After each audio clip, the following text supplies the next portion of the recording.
আওয়ামী লীগের সময় যে বক্তব্য দিয়েছে মন্ত্রী সাহেব সেটাই দিচ্ছেন।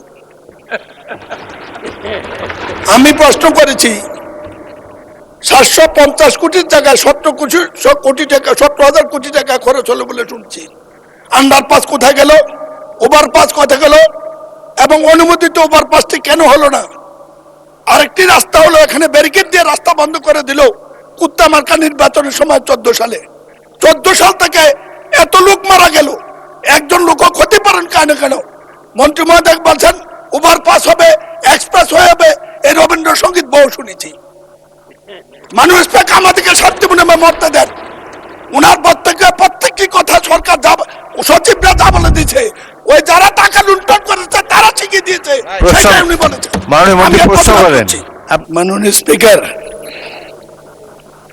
আমার নোটিশ সড়ক বিভাগ সৃষ্ট কুমিল্লার পটুয়ার বাজারে ঢাকা চট্টগ্রাম মহাসড়ক ও কুমিল্লা মহাসড়কের সংযোগস্থলে সড়ক বিভাগ সৃষ্ট দানবীয় ব্যারিকেড এবং কুমিল্লা পাবলিক টমসন ব্রিজ সহ 7টি স্থানে আন্ডারপাস সার্ভিস লেন নির্মিত হয় স্থানটি একটি মরণ ফাঁদে রূপান্তর হয়েছে তার প্রতিকার প্রসঙ্গে। মাননীয় স্পিকার, ঢাকা চট্টগ্রাম মহাসড়ক ব্রিটিশ আমল থেকে বাংলাদেশের 1 নম্বর মহাসড়ক। পাকিস্তান আমলেও তাই ছিল, বাংলাদেশ আমলে তো বটেই। দুর্ভাগ্যজনক এই দুর্ভাগ্য জাতি 2003-4 সালের আগে এই রাস্তাটি কেউ খেয়াল করেনি। দেশনেত্রী বেগম খালেদা জিয়া কুমিল্লা সফরের পরে, এরপরে তৎকালীন অর্থমন্ত্রী জনাব সাইফুর সফরের পরে এই রাস্তাটির জন্য যা চেয়েছে তাই বরাদ্দ সড়ক বিভাগকে দিয়েছে, কিন্তু কাজটা বাস্তবায়ন হয় নাই। আওয়ামী লীগ সরকারের সময় বাস্তবায়ন করতে গিয়ে এই রাস্তায় বরাদ্দকৃত টাকার চেয়ে। মাননীয় সদস্য, আপনি আগেও সংসদ সদস্য নির্বাচিত হয়েছেন, এই পর্যায়ে আপনি শুধু নোটিশটা পড়বেন, তারপরে যদি বাড়তি কোনো কথা থাকে সম্পূর্ণ প্রশ্নের সময় বলবেন। এখন জাস্ট নোটিশটা অনুগ্রহ করে পড়ে যান। দেশের অর্থনীতি এই সরকার করেনি, 2003 সাল খালি তো করেন। 750 কোটি প্রজেক্ট আমি সংক্ষিপ্ত করার চেষ্টা করছি, কারণ আপনি খুব নির্দয় মানুষ, কখন যে মাইক বন্ধ করেন ঠিক নাই। আমি জীবনে এত ভয় পাই নাই কোথাও, এখন আপনার সামনে দাঁড়াইলে যে ভয় লাগে। কথা শেষ করে আগে, মৃত্যুর আগেও মানুষ মুখে একটু পানি দেওয়ার সুযোগ দেয়, আপনি তাও দেন না। এই প্রকল্পটি বাস্তবায়ন করতে গিয়ে সরকার, আওয়ামী লীগ সরকার 1700 কোটি টাকা ব্যয়, 17,000 কোটি টাকা ব্যয় করেছে। আজকে মরণ ফাঁদ, একই কারণে ঈদের দিনে এই দুর্ঘটনা। বিরোধীদের মাত্র একটা দেখেছেন, এখানে গ্রেটার করছে কয়েক লক্ষ, মারা গেছে 1 লক্ষ লোকের কাছাকাছি। এই পর্যন্ত কিছু হয়নি।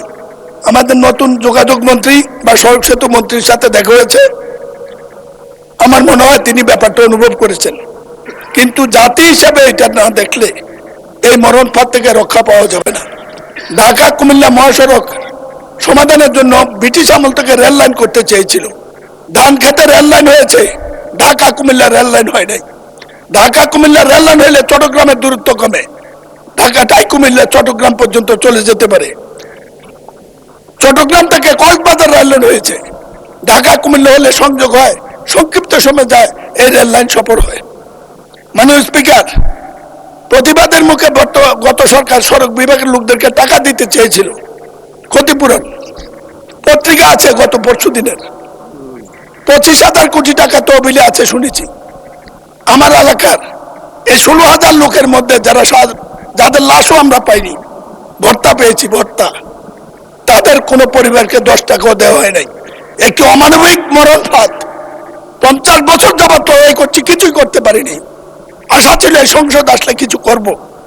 আজকে অন্তত প্রশ্নোত্তর আকারে এটা দিয়েছি, মাননীয় মন্ত্রীকে অবহিত করেছি, মাননীয় প্রধানমন্ত্রীকে সিঙ্গাপুর থেকে চিকিৎসার ব্যবস্থা চিঠি দিয়েছি। আমার এখন কুমিল্লা যেতে ভয় লাগে, কি জবাব দেব? আপনার মাধ্যমে সংসদের কাছে, আমার সরকারের কাছে এই জবাবটা জানতে চাই, কি জবাব দেব? মন্ত্রী সাহেবকে সফর করতে বলেছি, তিনি সচিব সাহেবকে পাঠিয়েছেন। আমি বলি, আপনি 3টা মন্ত্রী, এরকম সৌভাগ্য বাংলাদেশে এর আগে কারো হয় নাই। দয়া করে কুমিল্লা আসেন, আমাদেরকে বাঁচান, ভোটের ইজ্জতটা রক্ষা করতে দেন, বৃদ্ধ বয়স্কে মানুষকে জবাব দিতে দেন। লাশের মিছিল কতদিন আর বন্ধ করবো একটু বলে দেন। ধন্যবাদ মাননীয় স্পিকার।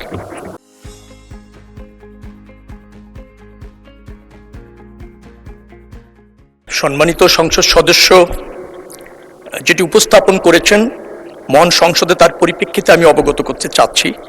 ওখানে একটা ইউলুপ নির্মাণ কাজ চলমান আছে, ইতিমধ্যে অর্ধাংশ কাজ শেষ হয়েছে।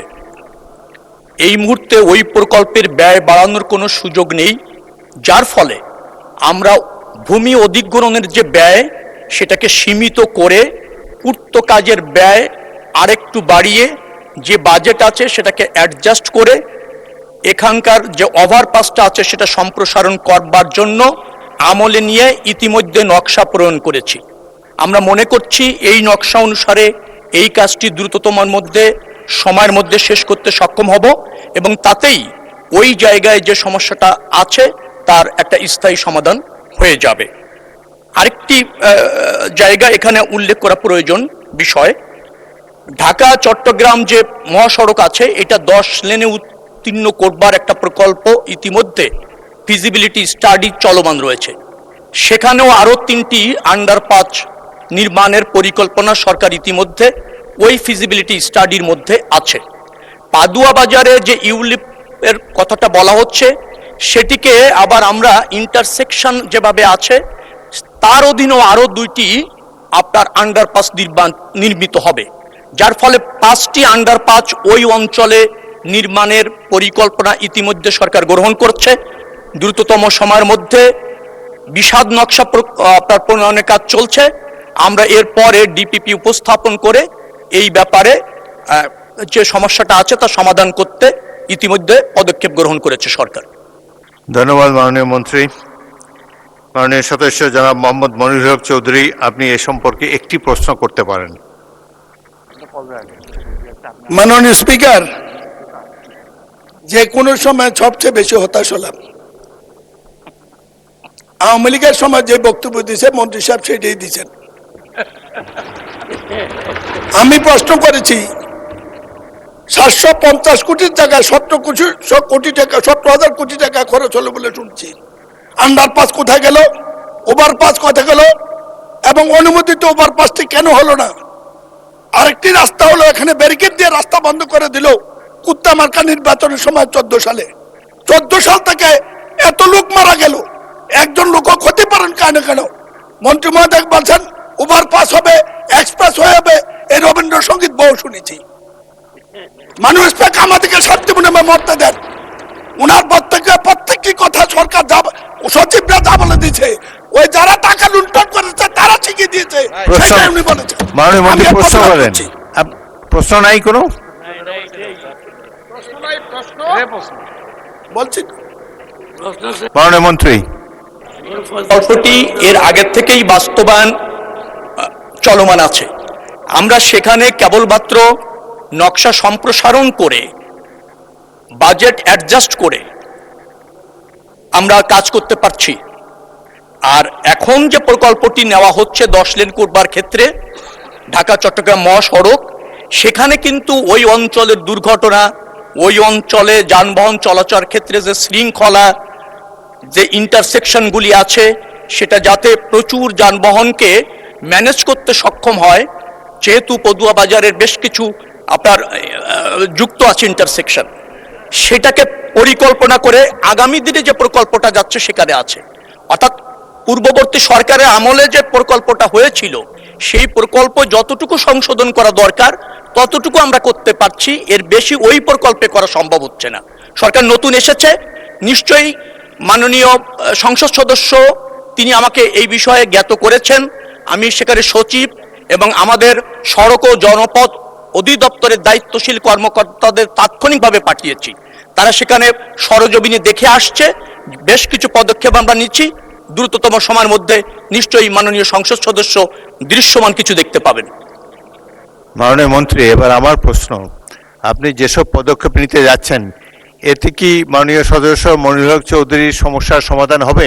এক কথায় বলেন, ইয়েস অর নো। আংশিক হবে, আংশিক হবে। ধন্যবাদ মাননীয় মন্ত্রী।